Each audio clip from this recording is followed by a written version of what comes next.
Hello, everyone. Welcome again to Easy English Talks podcast. Hi, everyone. And today we're talking about one of the most beautiful and universal things in life, friendship. Yes, friendship is something that connects people all around the world. No matter where you're from, everyone needs friends. That's right. But sometimes when people are learning English, they're not sure how to talk about friendship naturally. Like, what words or phrases do native speakers use to describe their friends? Or how can you express feelings about friendship in a natural way? Exactly. So today we'll explore different ways to talk about friendship, how to describe your friends, how to tell friendship stories, and even how to make new friends. And of course, we'll share some real examples and a few funny stories along the way. Let's start simple. Emma, how would you describe a good friend? For me, a good friend is someone who's loyal, kind, and honest. Someone who accepts you for who you are, the good and the bad. I love that. For me, a good friend is someone you can trust and someone who makes you laugh. You know, when you can just be yourself and you don't need to pretend. Exactly. In English, there's a nice expression, to be yourself around someone. It means you feel comfortable and natural, not fake or nervous. Yes, like I love spending time with Jake because I can really be myself around him. Perfect example. And I think humor is a big part of friendship too. If you can laugh together, that's a great sign. Totally. Friends who laugh together, stay together.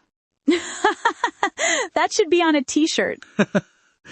Let's talk about some common expressions that describe friendship. One very popular one is a shoulder to cry on. Oh, yes. That's a beautiful phrase. It means someone who listens when you're sad or upset. For example, when I lost my job, my best friend was my shoulder to cry on. Exactly. And there's another one, to be there for someone. It means to support them when they need help. For instance, no matter what happens, I'll always be there for you. That's a great one. And if two people get along really well, you can say, we click, or we hit it off. Yes. We clicked immediately means you became friends quickly and naturally. And when you don't get along, you can say, we don't really click. Exactly. You know, Emma, I think one of the most fun parts of friendship is how different we all are. Like, some friends are funny, others are serious, some are talkative, others quiet. But they all bring something special. True. Every friendship has its own balance. For example, in my friendships, I'm usually the talkative one. I can talk for hours. That's true. And I'm more the listener type. I enjoy hearing stories and giving advice. That's probably why we get along so well. Yes, you talk, I listen. Perfect combination. Speaking of stories, do you remember your first best friend, James? Oh, yes. His name was Tom. We met when we were 7 years old. We used to play football every day after school, and we had this silly rule. Whoever lost had to buy ice cream for the other one. That's so cute. Did you ever win? Not often, to be honest. Tom was really good at football, but I didn't mind because it was just fun being together. That's what friendship is about, not winning or losing, but enjoying the time together. Exactly. But of course, not all friendships are perfect. Sometimes friends argue or grow apart. Yes, that happens. There's a useful phrase for that. We had a falling out. It means you had a disagreement or fight. For example, we had a falling out over something silly, but we made up later. Right. And to make up means to become friends again after an argument. Like, we made up and everything's fine now. And sometimes people just grow apart. It means they slowly stop being close. Not because of a fight, but just because life changes. Yes. For example, we grew apart after university, but we still keep in touch on social media. That's a nice one. Keep in touch.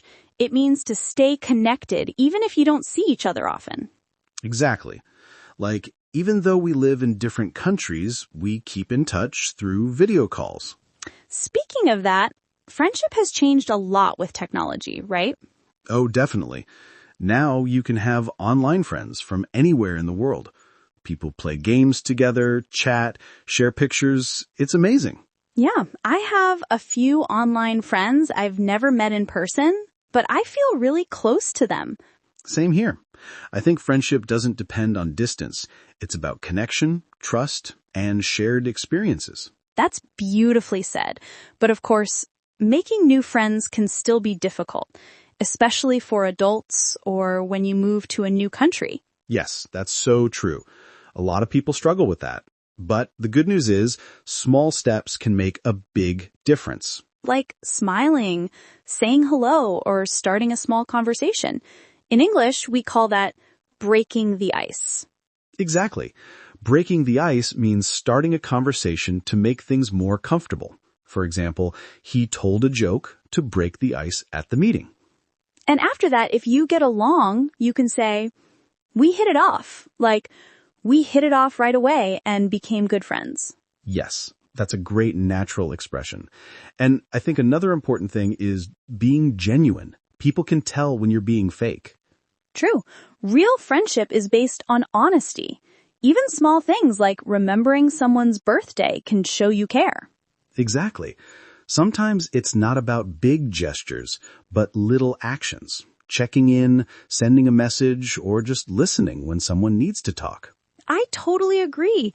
And there's another nice idiom, through thick and thin. It means being loyal in both good times and bad. Yes, like, we've been friends through thick and thin. That's a lovely way to describe a strong friendship. Do you have a friend like that, James? Someone you've known for years? Yes, actually. My friend Alex. We met in high school, and even though we live in different cities now, we still talk every week. We've been through everything. Exams, jobs, breakups, you name it. That's amazing. Those kinds of friendships are really precious. Totally. How about you, Emma? Yes, my best friend is someone I met at university. We were roommates and we just clicked immediately. We've traveled together, cried together, and laughed until we couldn't breathe. That's the best kind of friendship when you have all those memories.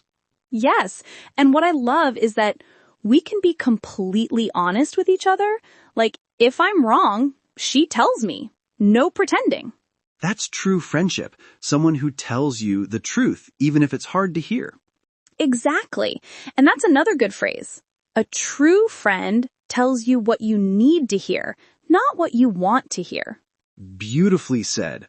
And sometimes friendship can also teach us things. Yes, like patience, empathy, and forgiveness. Absolutely. I think being a good friend also means being understanding when people make mistakes. Yes, no one's perfect, but good friends forgive and move on. Right, because at the end of the day, friendship isn't about being the same.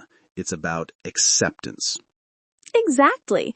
Different people, different personalities, but shared respect and care. So to sum up, if you want to talk about friendship in English, remember some of these phrases. Be there for someone. A shoulder to cry on. Keep in touch. Grow apart. Make up. Through thick and thin. And hit it off. Yes, and don't forget expressions like, we click, we get along well, or we had a falling out. They're all super useful for real-life conversations. Absolutely. Friendship vocabulary is emotional and personal, so don't be afraid to use it when you talk about people you care about. Exactly. The more you practice, the more natural it will sound. All right, everyone, that's all for today's episode. We hope you learned some new ways to talk about friendship and maybe even thought about your own friends while listening. Yes, and maybe send them a message after this podcast to say thank you for being in your life. That's a lovely idea. Don't forget to subscribe and share the video with your friends. Bye and see you next time. Bye-bye.